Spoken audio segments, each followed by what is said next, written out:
Hello, welcome to online school education. कल हम लोगों ने देखा था classification of animals based on level of organisation, symmetry, body cavity जिसे सीलोम कहते हैं, और फाइलम्स जिनमें जो फीचर्स होते हैं। आज हम लोग फाइलम पॉडीफेरा से एनिमल की क्लासिफिकेशन शुरू करेंगे। तो मैंने आपको पहले भी बताया था, फाइलम पॉडीफेरा का मतलब होता है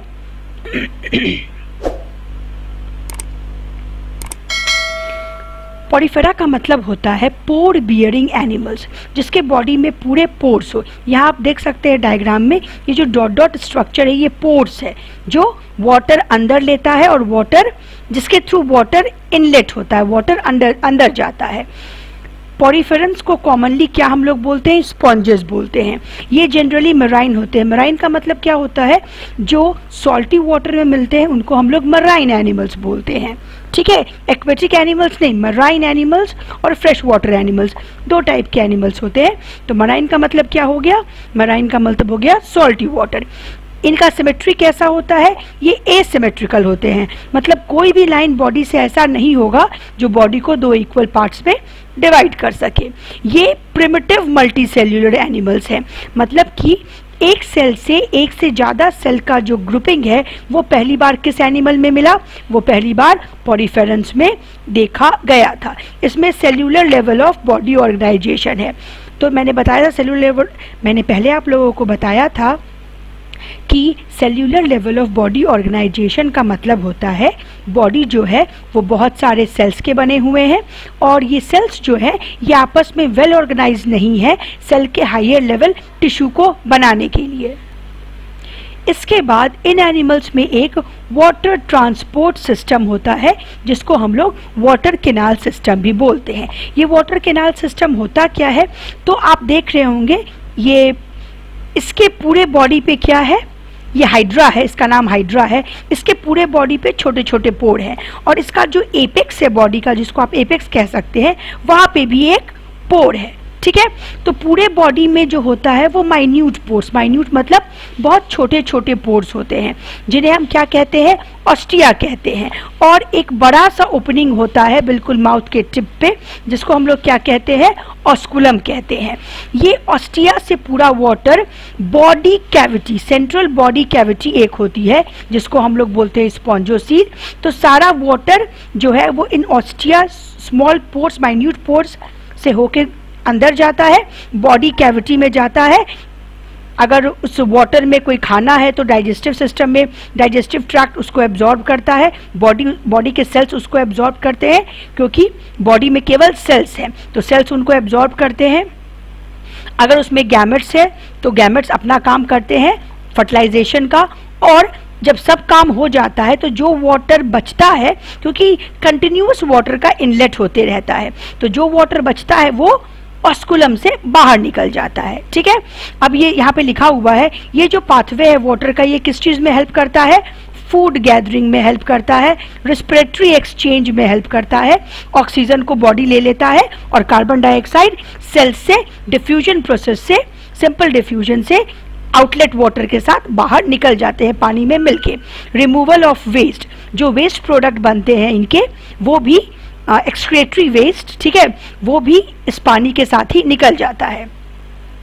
इसका जो स्पॉन्जोसील है, इसका जो बॉडी कैविटी है, वो एक स्पेशल कोएनोसाइट्स, जिसको कि हम लोग कॉलर सेल्स भी बोलते हैं, उससे पूरे लाइंड होते हैं। ठीक है, जो वाटर के प्रॉपर वाटर के करंट को मेंटेन करते हैं। डाइजेशन कैसा होता है?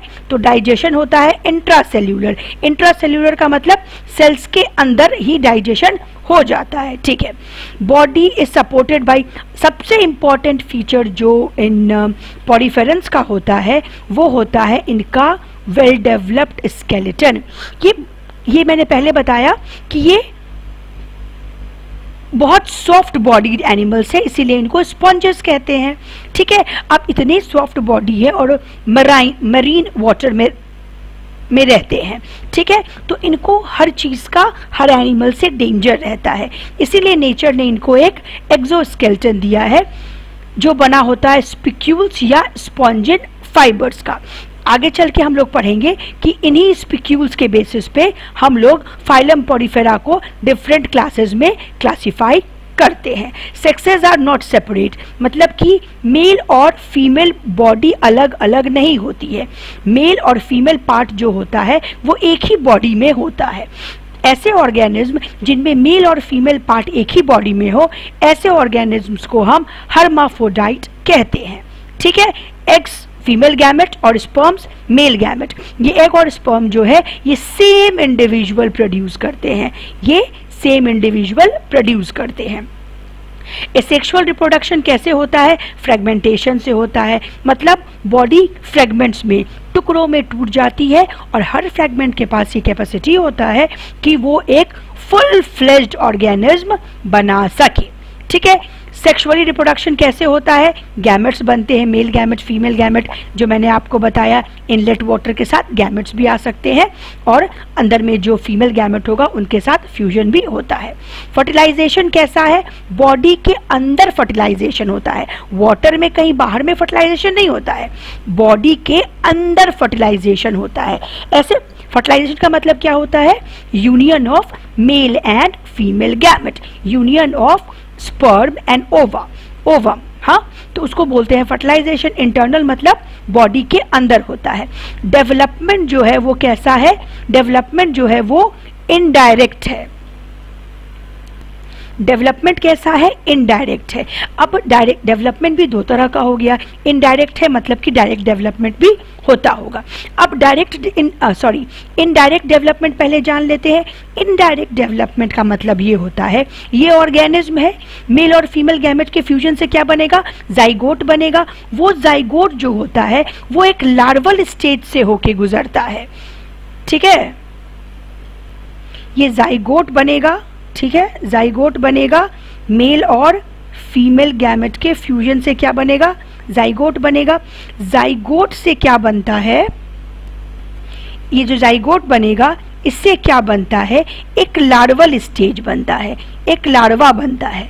ठीक है, ये लार्वा जो बनता है ये एडल्ट से बिल्कुल अलग होता है और इस लार्वा से एडल्ट बॉडी का फॉर्मेशन होता है। ठीक है, तो ऐसा डेवलपमेंटल स्टेज जिसमें कि एक लार्वा आए, ऐसा डेवलपमेंटल स्टेज जिसमें एक लार्वा आता है, ठीक है, जिसमें एक लार्वा आता है, उसको हम लोग क्या बोलते हैं? उसको हम लोग बोलते हैं indirect development.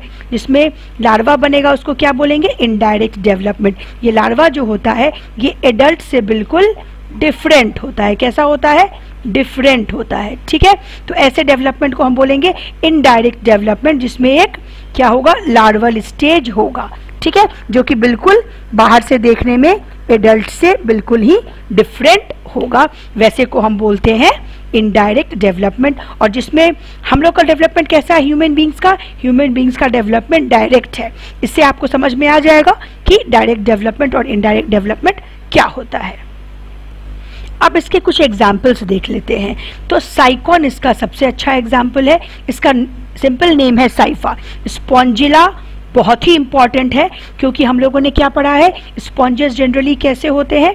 Sponges generally marine होते हैं, लेकिन स्पॉन्जिला फ्रेश वाटर स्पॉन्ज है। यू स्पॉन्जियाई को हम लोग बाथ स्पॉन्ज भी कहते हैं।